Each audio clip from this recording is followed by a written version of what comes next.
बिस्मिल्लाहिर्रहमानिर्रहीम। अस्सलाम वालेकुम। ये वाक़या मिस्र में पेश आया है। एक छोटी सी 6 साला मासूम बच्ची सड़कों पर टिश्यू पेपर्स बेच रही थी। चेहरे पर मुस्कुराहट लिए ये इधर से उधर फुदकती फिर रही है। ग्राहकों को आते देकर अपनी छोटी सी टोकरी उनके सामने करती है।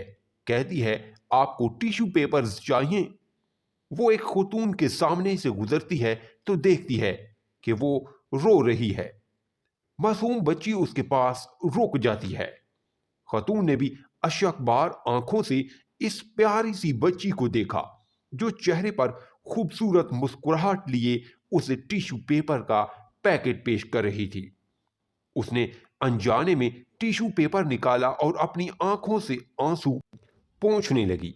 उसने अपने पर्स से टिश्यू पेपर्स की कीमत निकाली और बच्ची को देने के लिए देखा तो वो जा चुकी थी। वो छोटी सी मुस्कुराती हुई बच्ची उसे बहुत अच्छी लगी। थोड़ी दूर एक खाली बेंच पड़ा था। वो खातून वहां जाकर बैठ गई और कुछ सोचा और फिर अपने मोबाइल से अपने खामद को मैसेज किया।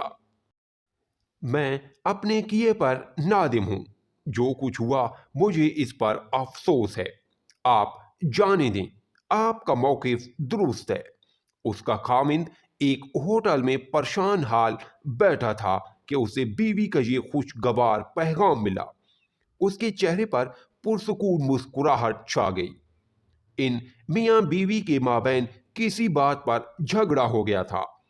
इस खुशी में उसने वेटर को बुलाया और बड़ी खुशी से उसे 50 मिस्री पाउंड पकड़ा कर कहा, ये तुम्हारे हैं। वेटर को इतबार न आया और कहने लगा, चाय की कीमत तो सिर्फ 5 पाउंड थी, बाकी तुम्हारी टिप है। वो गोया हुआ। अब वेटर के चेहरे पर मुस्कुराहट थी। वेटर को इतनी बड़ी रकम का मिलना कोई मामूली बात ना थी। उसने एक फैसला किया और उस बूढ़ी फकीर औरत के पास जा पहुंचा जो फुटपाथ पर कपड़ा बिछाए चॉकलेट और टॉफियां बेच रही थी। उसने 1 पाउंड की चॉकलेट खरीदी और उसे मुस्कुराते हुए 10 पाउंड पकड़ा दिए। बाकी पाउंड तुम्हारे लिए, उसने कहा और अपने काम पर वापस चल दिया। बूढ़ी खातून बार बार इस 10 पाउंड के नोट की तरफ देख रही थी जो उसे बगैर किसी मेहनत और सिल्ले के मिल गए थे। इसके चेहरे पर बेहद मुस्कुराहट थी। उसका दिल मारे खुशी के बिलियों उछल रहा था।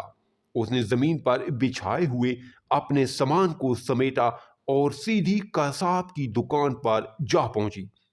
उसे उसकी पोती को गोश्त खाए कितनी मुद्दत गुजर चुकी थी। उनका गोश्त खाने को जी चाहता था मगर उनके वसाइल इजाजत नहीं देते थे। आज उनकी ख्वाहिश पूरी हो रही थी।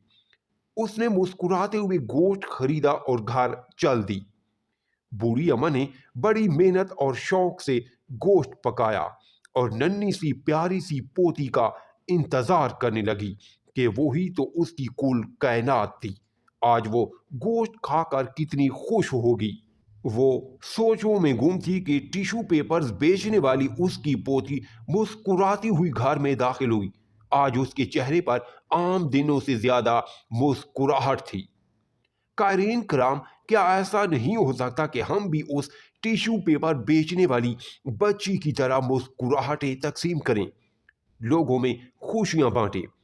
रसूल करीम की हदीस पर गौर करें। रसूल करीम ने एक हदीस में अपनी उम्मत की रहनुमाई फरमाई और चेहरे की मुस्कुराहट की जानिब तवज्जो दिलाते हुए फरमाया, तुम्हारा अपने भाई के साथ मुस्कुराते हुए चेहरे से पेश आना भी सदका है। दिलचस्प स्टोरी सुनने के लिए चैनल को सब्सक्राइब जरूर कीजिएगा।